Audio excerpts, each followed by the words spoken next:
diaspora communities and anti-imperialist activists in Europe and the Americas took to the streets, amplifying Traoré's message of sovereignty. To understand why Captain Ibrahim Traoré has ignited such unprecedented support, we must first examine the man and his mission. Since seizing power in a September 2022 coup, the second that year, Traoré has positioned himself as a modern-day Thomas Sankara, Burkina Faso's revolutionary icon, often dubbed Africa's Che Guevara. At just 34 when he took power, Traoré promised to restore security, dignity and prosperity to a nation ravaged by jihadist insurgencies and neo-colonial exploitation. Unlike many African leaders who pay lip service to progress while cozying up to Western powers, Traoré has walked the talk with audacious people-centered policies. Under his leadership, Burkina Faso has expelled French military forces, terminated exploitative mining agreements, and rejected the CFA franc, a colonial-era currency that shackles West African economies to France. Traoré has redirected national wealth toward grassroots development, investing in education, healthcare, and food security despite crippling illegal sanctions from Western powers.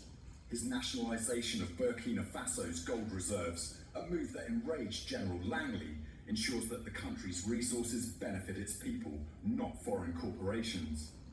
We will mine our gold ourselves, not for France, not for the West, but for our people, Traoré declared, a statement that has become a rallying cry across the continent. Traoré's defiance of imperialism is matched by his commitment to regional unity.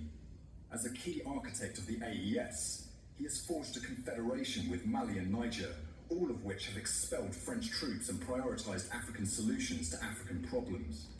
This alliance, formalized on July 6, 2024, represents a radical departure from the Western-dominated economic community of West African states, ECOWAS, which Traoré has accused of serving imperialist interests.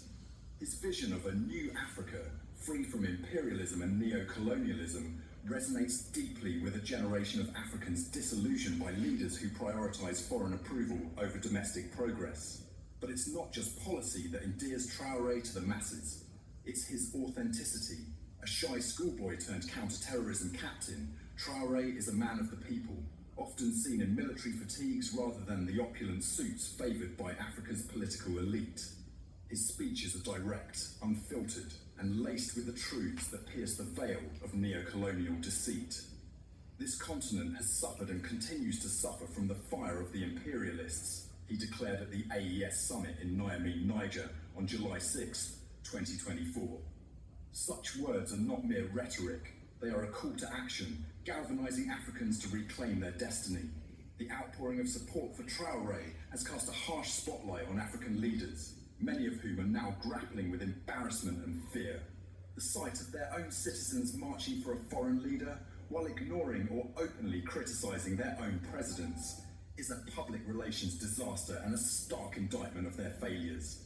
In Liberia, President Joseph Boakai's administration was caught flat-footed as citizens rallied for Traoré, only to face arrests and threats for expressing solidarity. The heavy-handed response betrays a deeper anxiety. If Liberians are willing to risk their freedom for a Burkinabe leader, what does that say about their faith in Boakai's government? In Ivory Coast, President Alassane Ouattara faces accusations of being a dedicated US-EU NATO collaborator, with protesters in Monrovia and Ouagadougou alleging that his government is the staging ground for plots against Traoré. These claims, echoed by Burkina Faso's military authorities, have intensified tensions between the two nations, with Traoré himself accusing Ivory Coast of harbouring destabilisers. The protests outside the Ivorian embassy in Monrovia were a humiliating blow to Ouattara, exposing his vulnerability to public dissent and undermining his regional influence. Across the continent, leaders like Nigeria's Bola Tinubu and Kenya's William Ruto are watching with trepidation. Their citizens' participation in pro-Traoré protests signals a growing rejection of the status quo. Governments that rely on IMF loans, Western military bases, and extractive industries to prop up their regimes. As one Ghanaian protester put it, our leaders borrow billions from the West, but what do we see? Inflation, unemployment, and excuses. Traoré is building schools and hospitals with Burkina Faso's O gold. Why can't our president do the same?